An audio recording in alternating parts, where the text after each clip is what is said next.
Hello everyone! Happy Thursday! Again, this is Lian, Padla Kape. So, kumusta na po yung araw nyo? I hope everything is good, all is well. Sana malampasan natin whatever trials or challenges we encounter in our life. We can overcome it with God's help.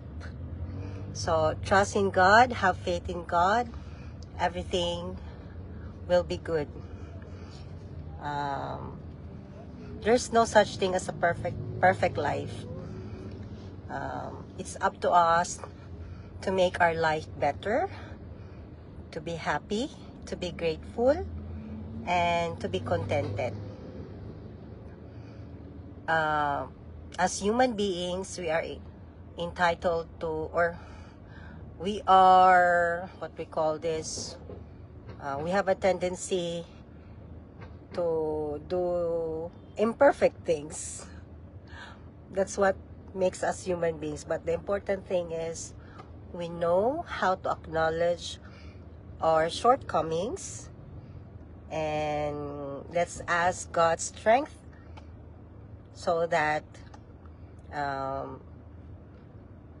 we can overcome whatever challenges in life we have experienced every day. Because that's part of life, that's part of living. Hello to Danica Labio, and hi to my Sisi Ganda, Deki Irish. Thank you for watching. This is just a quick live. Hindi pa ako magtatagal. I'm just sharing my learnings based on my experiences. Then, disappointments is also part of life. Kaya nga, merong sinasabi natin, we have to forgive, we have to hope that things will get better, and that person who have hurt us, they will realize their mistakes, or just forgive and let go. Kasi we are not in control of everything. God is in control. Take note of that. Kaya it's not easy kung nasanay ka na everything is according to what you want. Everything is, you think what is good, but you cannot control people, you cannot control the situation. Pwede mo lang makontrol yung reaction mo sa situation and towards that person. Hello, Sisi Ganda, yes, Diki Irish. Hi to Elpa Salnak. Hello, Sisi Ganda. If you want na mag-order ng mga pastries like cakes, nagbe-bake po si Elpa Salnak. Okay, so ako nga ngayon meron akong apprehension kasi mga second week ng March I will be undergoing na naman that is related to my health, but I just trust God kasi siya lang naman ang may alam kung kailan na ang matapos yung purpose ko at mission ko dito sa buhay.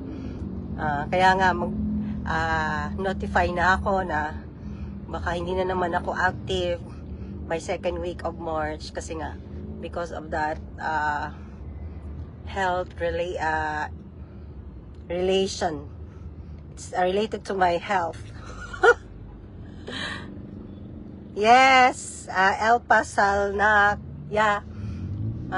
meron po siyang delivery pag gusto niyo mag-order ng cakes. Sarap yung cake niya po. Okay, so if you don't have any questions, that's all for now, guys. So yun nga, stay positive despite all the negativities in life, because that's part of living, that's part of growing up. We have to experience hurt and pain so that we will learn something, we can have wisdom, and we will be more stronger as a person. It's just like a game na level up siya. Pag tumatanda na tayo, mas lalong mahirap yung mga challenges na binibigay sa atin para magkakaroon tayo ng wisdom as we grow older. Mistakes are also normal. Ang importante lang ay may natutunan ba tayo doon sa mga mali na nagawa natin. Right? Alright, so that's all for now, guys. So I hope you have a great day. Ingat po tayo lahat. Let's always pray and be hopeful and be forgiving and be compassionate to others. Okay? I love you all. Bye-bye. Next time na naman po.